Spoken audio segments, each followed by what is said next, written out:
شروع دن سے ان کو رواداری کی سیاست، ان کو جو ہے وہ عزت احترام کی سیاست، جب یہ ہمیں حکومت میں ہو کے روز گالیاں دیتے تھے، اس وقت بھی میاں شہباز شریف ان کو کہتا تھا کہ آؤ بیٹھو، آؤ چارٹر آف اکانومی کرو۔ راز صاحب دیکھیں اب یہ جو ہمیشہ سے یہ رہا، انہوں نے مسجد نبوی میں کیا کیا؟ مسجد نبوی میں انہوں نے اتنا جو ہے وہ گھٹیا فیل کیا، ان لوگوں کو سب کو جا کے معافی دلائی ہے۔ مگر راز صاحب اب ایک حملہ ہو گیا، اگر ظاہر جو ان کا ریاکشن ہے، ہمارا تو ہمیشہ یہ موقف رہا ہے، اس کی کوئی جسٹیفیکیشن نہیں ہے کہ بدلہ لینے کی بات جو فواد چودھری صاحب کر رہے ہیں، عوام کو اشتعال دلا رہے ہیں، وہ درست نہیں ہے۔ مگر اگر ہو گیا تو کم از کم اس ملک کی اب سیاسی قیادت کو سر جوڑ کر بیٹھنے کی ضرورت نہیں ہے کہ کتنی نفرت انگیزی ہو گئی ہے، بات کہاں تک پہنچ گئی ہے، اس بات کو ذرا سیاست کو سیاست رکھنے کی ضرورت ہے، اس میں نفرت کم کرنے کی ضرورت ہے۔ میں صرف آپ پہ ذمہ داری نہیں ڈال رہا ہوں، مگر پوری سیاسی قیادت کی بات کر رہا ہوں، پوری سیاسی قیادت کی بات کر رہا ہوں، صرف آپ پہ ذمہ داری نہیں ڈال رہا ہوں۔ شاہ زیب میرے بھائی، سیاسی قیادت کس سے سر جوڑیں؟ وہ تو کہتا ہے کہ میں ان کے ساتھ سر جوڑنے کیا، بیٹھنے سے بہتر ہے کہ میں مر جاؤں۔ آپ مجھے بتائیں نا کیسے بیٹھیں، کوئی طریقہ ہمیں سمجھائیں۔ دونوں طرف سے ظاہر ہے، میں کہہ رہا ہوں کہ دونوں طرف سے ضرورت ہے اس بات کی ریلائزیشن کی۔ اگر تحریک انصاف ہمارے پروگرام میں ہوتی تو میں ان سے بھی یہ سوال رکھتا، رانا ثناء اللہ صاحب آپ میرے سامنے موجود ہیں تو میں آپ ہی سے سوال کر رہا ہوں۔ مگر رانا صاحب اس عدم استحکام میں ایک بات مجھے بتائیے، مارشل لاء کا خطرہ آج کے دن بڑھ نہیں گیا ہے؟ شاہ زیب اگر آپ یہ کہتے ہیں کہ ہٹ دھرمی اور نفرت جو ہے وہ دونوں طرف ہے، تو یہ آپ زیادتی کرتے ہیں۔ مطلب یہ تو ہے کہ جو پولرائزیشن ہے اس کی اگر انسٹیگیٹ وہاں سے ہوا تھا، تو ایسا نہیں ہے کہ آپ لوگوں کا جو ریاکشن آیا ہے، رانا صاحب آپ کے بھی جو بیانات ہیں وہ ایسے نہیں ہے کہ جس کی وجہ جو ایک وزیر داخلہ کو دینے چاہیے تھے یا اس کی کوئی جسٹیفیکیشن، ایک پولیٹیکل ریسپانس ہے وہ، مگر وہ ایسے بیانات نہیں ہے جو سن لیں شاہ زیب آپ 7 دن سے جو ہے وہ ان کا جو ہے وہ لانگ مارچ ہے، لانگ مارچ کی صبح جو بسم اللہ ہے وہ ہمیں گالیاں نکالنے سے کرتا ہے، مجھے گالیاں نکالنے سے کرتا ہے، مجھے کہتا ہو ایک قاتل۔ آپ مجھے بتائیں یہ 4 سال وزیر اعظم رہا ہے، اگر میں نے اتنے قتل کیے تھے تو اس کو ہیرو نے جعلی میرے اوپر ڈالنے کی کیا ضرورت ہے؟ ان قتلوں میں پکڑتا، مجھے ان کی انویسٹیگیشن کرتا۔ تو معاملہ یہ کہ جب وہ آدمی جو ہے وہ اپنے دن کا آغاز ہی ہمیں گالیاں دینے سے کرتا ہے، تو پھر آپ مجھے بتائیں کہ ہم کیا پھر اس کی شان میں قصیدے پڑھا کریں سارا دن؟ رانا صاحب آپ کے اٹھائے گئے سوالات پر سوال نہیں اٹھا رہا ہوں، ہمارے ووٹرز کا ہمارے اوپر پریشر نہیں ہے، وہ کہتے ہیں یہ آپ کیوں نہیں جواب دیتے آپ ان چیزوں کا؟ رانا صاحب آپ کے اٹھائے گئے سوالات پر سوال نہیں اٹھا رہا ہوں، مگر مستقبل میں چیزیں بہتر ہو سکتی ہیں اس سے متعلق سوال کر رہا ہوں کہ جو ہو گیا اس کا نتیجہ آج ہم سب نے دیکھ لیا ہے۔ کل کو خدا نہ خواستہ جس قسم کی تقاریر اب وہاں سے ہوئی ہیں، اور زیادہ حملے ہو سکتے ہیں، خدا نہ خواستہ اور جانے جا سکتی ہیں، اور لوگ زخمی ہو سکتے ہیں، تو اس سچویشن کو کہیں نہ کہیں کنٹرول تو کرنا ہے نا اس ملک کی سیاسی۔ ان کو بھی اب میں آپ کو بار بار کہہ رہا ہوں کہ اگر وہ میرے پروگرام میں آئیں گے تو سوال کروں گا نا، وہ نہیں آ رہے اگر پروگرام میں۔ بہت سارے رہنما جس سے آج ہم نے بات کی انہوں نے کہا کہ ماننا چاہتے ہیں اور بات کرنا چاہتے ہیں، بٹ انفارچونیٹلی بوائیکاٹ ہے۔ حالانکہ گزشتہ دنوں شاہ محمود قریشی صاحب ہمارے پاس آ گئے تھے، بٹ میں آپ سے کہہ رہا ہوں کہ کسی نہ کسی نے تو شروع کرنا ہے، یا یہ ملک خدا نہ خواستہ آگ لگ سکتی ہے، اس ملک میں آج لگ سکتی تھی اگر عمران خان صاحب کو کچھ ہو جاتا، اور آپ کو اس کا اندازہ ہے۔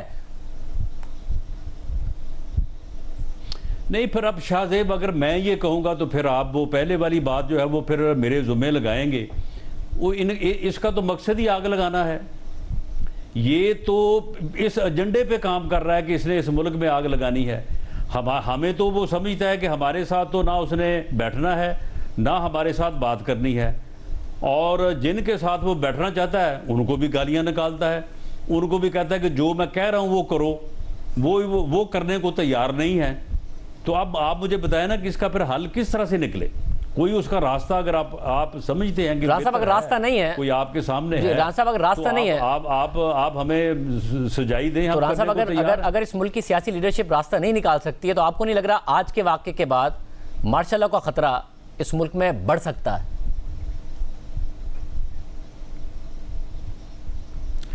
دیکھیں یہی تو مسئلہ ہے، اگر مارشل لاء لگانے والے اسی بات پہ ہوتے جس بات پہ آج سے 70 سال پہلے جو واقعات ہوتے رہے ہیں، تو یہ مارشل لاء جو ہے یہ پچھلے 6 ماہ میں میرا خیال ہے کم از کم 5 مرتبہ جو ہے وہ لگ سکتا تھا۔ جب انہوں نے یہ فیصلہ کیا ہے کہ وہ اس ملک کی خاطر، اس قوم کی خاطر جو ہے وہ اے پولیٹیکل اپنا کردار جو آئین میں درج ہے وہ آئین کے مطابق جو ہے وہ چلیں گے، وہ قانون کے مطابق چلیں گے، تو اب ان صاحب کو جو ہے وہ مصیبت پڑی، وہ کہتے ہیں کہ میں نے آپ کو چلنے نہیں دینا آئین کے تابع، میں نے آپ کو چلنے نہیں دینا قانون کے تابع، آپ آئیں نیوٹرل نہ رہیں، اے پولیٹیکل نہ رہیں، اور آپ مجھے جو آگے دوبارہ برس اقتدار بھی لائیں اور پھر میرے کہنے کے اوپر اپوزیشن کا خاتمہ بھی کریں۔ یعنی صرف اقتدار میں نہیں آنا، اپوزیشن کو جو ہے وہ بالکل صفحہ ہستی سے مٹانا ہے۔ تو رانا صاحب اب مسئلہ یہ ہے، تو اب اس سب میں یہ ممکن ہے، یہ تو چلے آپ جواب کہ یہ بھی ممکن نہیں، تو پھر رانا صاحب اس ساری سچویشن میں وہ کہہ رہے ہیں ہمارا لانگ مارچ رہے گا جاری، اور ظاہر ہے آپ لوگوں کو یہ بڑا کانفیڈنس آ گیا تھا کہ خان صاحب کے لوگ کم ہوتے جا رہے ہیں، آج کے جب وہ زخمی ہوئے ہیں تو آپ کو اندازہ ہے نا کہ اب جب وہ اسلام آباد آئیں گے تو بہت زیادہ کراؤڈ لے کر آئیں گے، آپ یہ چاہ رہے ہیں اور اسلام آباد پولیس بھی چاہتی ہے کہ اگر وہاں سے لوگ ہتھیار لے کر آئیں گے تو آپ لوگوں کی پولیس کے پاس بھی ہتھیار ہونے چاہیے تاکہ وہ رسپونڈ کر سکے۔ تو ایک اس قسم کا انفارچونیٹ واقعہ آپ کو پتہ ہے نا اس سے کیا ہو سکتا ہے، اگر کوئی شرارت بھی کرنا چاہے تو کیا ہو سکتا ہے اگر وہاں پر بھی ہتھیار ہوں، پولیس کے پاس بھی ہتھیار ہوں، اور کس قسم کی انارکی کریٹ ہو سکتی ہے اب لانگ مارچ کے بعد؟ نہیں شاہزیب، دیکھیں شاہزیب، آپ یک طرفہ طور پہ سوال میرے اوپر اٹھا رہے ہیں، میں صاحب آپ ہیں نا جواب دینے کے لیے، آپ کو جواب دینے کا موقع بھی دے رہا ہوں، پہ آگے حملہ آور ہو جاؤں۔ نہیں سن لینا، میں آپ کے گھر کے اوپر حملہ کر دوں تو آپ کا یہ بھی قصور ہوگا کہ آپ اس کا دفاع کر رہے ہیں۔ نہیں رانا صاحب میں یہ نہیں، میں آپ سے سوال یہ کر رہا ہوں کہ اگر وہاں سے بھی ویپن ہوگا، یہاں سے بھی ویپن ہوگا تو خدا نہ خواستہ ہم کس طرف بڑھ رہے ہیں؟ کوئی بھی شرارت کر سکتا ہے اس قسم کی، اس کے بعد کیا ہوگا؟ اور نہیں تو پھر یہ بات جو حملہ آور ہے وہ جواب دے نا۔ تو رانا صاحب پھر پریسائزلی میں کہہ رہا ہوں نا، مارشل لاء کا خطرہ کہیں نہ کہیں بڑھ نہیں رہا اس ملک میں، کیونکہ جواب نہیں ہے، مارشل لاء کا خطرہ خدا نہ خواستہ بڑھ نہیں رہا اس ملک میں۔ نہیں دیکھیں، میرا یہ خیال ہے کہ اس بات کو میں اس لیے اس خطرے کو میں بڑھتا ہوا محسوس نہیں کرتا کہ پچھلے دنوں آرمی چیف نے، جو کہ یقیناً ان کے ادارے کا فیصلہ ہوگا، انہوں نے یہ کہا کہ اگر کوئی گروہ اگر اس ملک کو اکنامکلی یا لا اینڈ آرڈر کے حساب سے ڈی سٹیبل کرنے کی کوشش کرے گا